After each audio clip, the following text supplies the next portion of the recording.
Health బాగాలేకపోతే ఏం చేస్తారు? డాక్టర్ల దగ్గరికి పోతారు. ఏదైనా డైట్ ఫాలో అవ్వాలంటే ఏం చేస్తారు? డాక్టర్ని అడిగి తెలుసుకుంటారు. ఏదైనా తింటే పడకపోతే ఏం చేస్తారు? హాస్పిటల్కి పోతారు, డాక్టర్ని అడుగుతారు.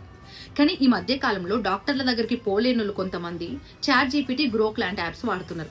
వాడితే వాడిండ్రు కానీ వాటిని బ్లైండ్ గా ఫాలో అవుతున్నారు కూడా. 60 years ఒక ఓల్డ్ ఏజ్ పర్సన్ తనకు ఒక డౌట్ వచ్చి చాట్ జీపీటీని కాంటాక్ట్ అయిందట. అంటే చాట్ జీపీటీలో సెర్చ్ చేసిండు. అదేదో రిప్లై ఇచ్చింది. టేబుల్ సాల్ట్ కు బదులుగా బ్రోమైడ్ అని ఒక ఐటమ్ ను వాడి 3 నెలల నుంచి లేవకుండా మంచానికే పరిమితం అయిపోయిండు. వాళ్ళ ఫ్యామిలీ మెంబర్స్ అయితే ఆల్మోస్ట్ ఆయన ప్రాణాలు పోతే అయిందని భయపడ్డారట కూడా. ఇప్పుడు హాస్పిటల్లో ట్రీట్మెంట్ పొందుతున్నాడు ఆయన. జరంత కష్టమే ఉందని చెప్తున్నారట డాక్టర్స్. చాట్ జీపీటీని వాడడం వల్ల అందులో అది టేబుల్ సాల్ట్ కు బదులుగా బ్రోమైడ్ అనే ఐటమ్ ని చెప్పడం వల్ల ఆయన అసలు అది క్రాస్ చెక్ చేసుకోకుండా, డాక్టర్ ని కన్సల్ట్ అవ్వకుండా, తెలిసిన వాళ్ళని అడగకుండా బ్లైండ్ గా అది వాడిండట.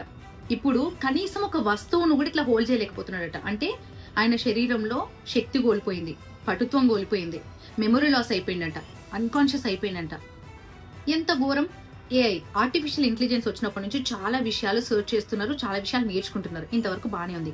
కానీ హెల్త్ విషయంలో వాటిని బ్లైండ్ గా ఫాలో అయ్యి ప్రాణాలను రిస్క్ లో పెట్టుకుంటున్నారు కొంతమంది. ఎవరైతే ఏఐని ఎక్కువగా వాడుతున్నారో వాళ్ళకి ఈ రీల్ని షేర్ చేయండి.